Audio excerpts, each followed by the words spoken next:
الحمد لله رب العالمين والصلاة والسلام على رسوله الكريم وعلى آله وصحبه أجمعين أما بعد.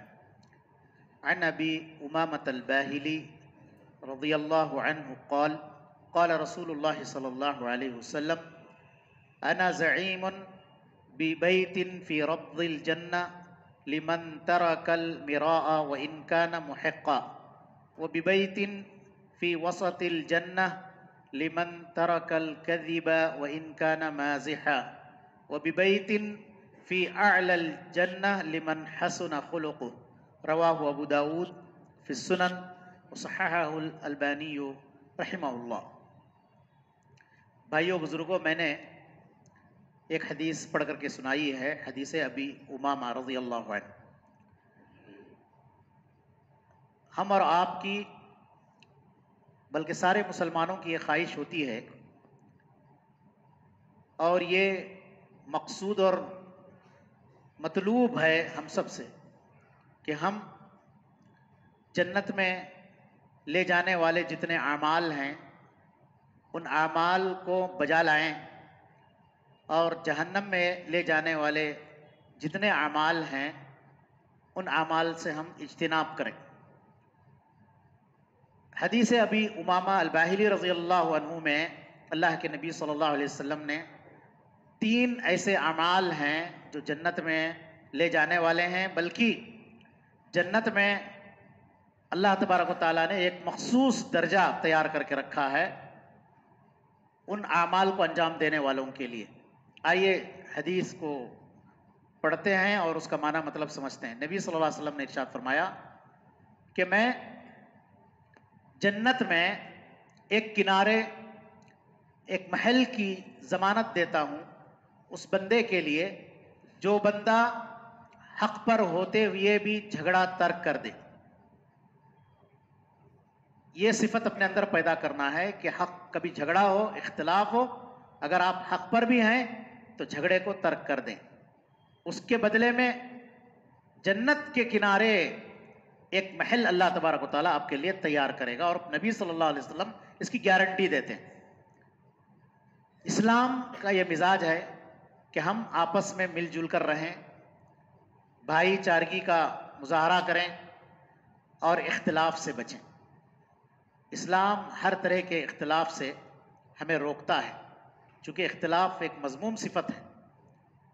اختلاف ایک مذموم صفت ہے. دنیاوی معاملات میں بھی جھگڑے اختلاف کرنے سے بچنا چاہیے، ایسے ہی دنیاوی اخروی معاملات میں بھی، دینی معاملات میں بھی ایسے جھگڑے جس سے دشمنیاں پیدا ہوں، فضول بے معنی بے مقصد جھگڑے، چھوٹی چھوٹی باتوں پر الجھ جانا، جھگڑنا، بات کا بتنگڑ بنانا، لمبی لمبی بحثیں شروع کر دینا.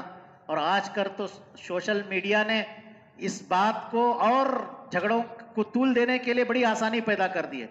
فیس بک دیکھ لو، واٹس ایپ دیکھ لیں، ہر طرح سے لوگ ان کا غلط استعمال کر رہے ہیں.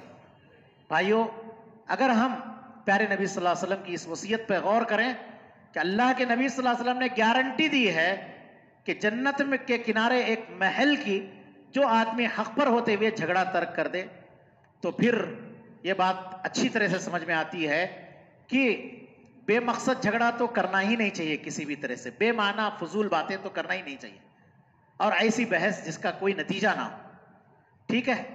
تو یہ پہلا عمل ہے، حق پر ہوتے ہوئے جھگڑے کو ترک کر دے. دوسرا عمل پیارے نبی صلی اللہ علیہ وسلم نے ارشاد فرمایا کہ جنت کے درمیانی حصے میں میں ایک گھر اور محل کی ضمانت دیتا ہوں جو آدمی مذاق میں بھی جھوٹ نہ بولے. مذاق میں بھی جھوٹ نہ بولے، تو ہر طرح کے جھوٹ سے آدمی پرہیز کرے. مذاق میں بھی نبی نے فرمایا کہ ویل ہے اس آدمی کے لیے، ہلاکت و بربادی ہے اس آدمی کے لیے جو لوگوں کو ہنسانے کے لیے کیا کرتا ہے؟ جھوٹ بولتا ہے. ہنسانے کے لیے جھوٹ بولنا یہ بھی حرام ہے. ویسے تو تمام چیزوں میں دین دنیا دونوں میں جھوٹ بولنا یہ حرام ہے. البتہ 3 جگہیں ایسی ہیں، 3 موقع ایسے ہیں مصلحت کے تحت شریعت نے اجازت دی ہے جھوٹ بولنے کی.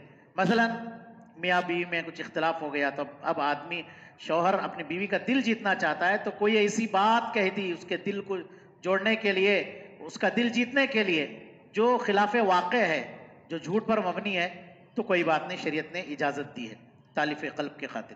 اور اسی طریقے سے لوگوں میں جھگڑا، لوگوں میں اصلاح کرانے کے لیے اگر جھوٹ کا سہارا لینا پڑے تو اجازت دی ہے شریعت نے. اور ایسے ہی جنگ جب ہو مسلمانوں اور کافروں کی، اور اس موقع پر جو جنگ کے راز ہوتے ہیں اس میں خلاف واقع اگر کوئی بات کر دیتا ہے تو اس کی بھی شریعت نے اس حد تک اجازت دی ہے. بقیہ تمام معاملات میں جھوٹ بولنے کو شریعت نے حرام قرار دیا. تو نبی صلی اللہ علیہ وسلم نے فرمایا کہ جنت کے درمیانی حصے میں ایک محل کی میں ضمانت اور گارنٹی دیتا ہوں، جو آدمی مذاق میں بھی جھوٹ نہ بولے. اور تیسری بات نبی صلی اللہ علیہ وسلم نے فرمایا کہ جنت کے سب سے اعلیٰ حصے میں، سب سے اونچے مرتبے اور اونچے درجے میں ایک محل کی میں گارنٹی دیتا ہوں جس کے اخلاق اچھے ہوں. جس کے اخلاق اچھے ہوں. اچھے اخلاق سے آدمی روزے دار کا ثواب، قیام اللیل کرنے والے کا ثواب پا جاتا ہے. کل قیامت کے دن سب سے زیادہ 2 عمل ہیں جو جنت میں لے جانے والے ہیں لوگوں کو. ایک تقوی اللہ، اللہ کا ڈر، اور دوسرا ہے اچھے اخلاق. یہ 2 چیزیں ایسی ہیں سب سے زیادہ لوگوں کو جنت میں داخل کریں گے. تو اس لیے میرے عزیز بھائیوں، جنت کے سب سے اعلیٰ حصے میں اگر آپ محل تیار کرنا چاہتے ہیں اور نبی صلی اللہ علیہ وسلم نے اس کی گارنٹی دی ہے تو اچھے اخلاق کو اپنانا پڑے گا. اپنی زندگی سے برے اخلاق، رذیل اخلاق کو نکالنا پڑے گا. سچائی ہے، امانت داری ہے، مسکرا کر کے ملنا ہے، ٹھیک ہے، یہ اچھے اخلاق میں شامل ہے. یہ بات دنیاوی معاملات تمام لوگوں کے ساتھ وقولوا للناس حسنا، اللہ نے کہا لوگوں سے اچھی بات کہو. آپ اپنے مالوں سے کبھی لوگوں کا دل جیت نہیں سکتے. مال کتنا بھی خرچ کرو لوگوں کا دل جیت نہیں سکتے. لیکن اگر آپ لوگوں کا دل جیت سکتے ہیں تو اپنے اچھے اخلاق کے ذریعے، اپنے اچھے کردار کے ذریعے سے لوگوں کا دل جیت سکتے ہیں. اچھی بات، مسکرا کر کے ملنا، یہی چیز ہے جس سے آدمی لوگوں کا دل جیت سکتا ہے. تو اس لیے میرے عزیز بھائیوں، اچھے اخلاق کو اپنانے والا دنیا میں بھی کامیاب ہے اور آخرت میں بھی کامیاب ہے. دنیا میں بھی کامیابی، آخرت میں بھی کامیابی. اللہ عز و جل سے میں دعا ہوں اللہ تعالیٰ ہم تمام لوگوں کو کہی ہوئی باتوں پر عمل کرنے کی توفیق نصیب فرمائے. اللہ تعالیٰ ہم تمام لوگوں کو جنت میں لے جانے والے اعمال کی پابندی کرنے کی توفیق نصیب فرمائے اور جہنم میں لے جانے والے اعمال سے اجتناب کرنے کی توفیق عطا فرمائے. وآخر دعوانا ان الحمد للہ رب العالمین وصلی اللہ علی نبینا محمد.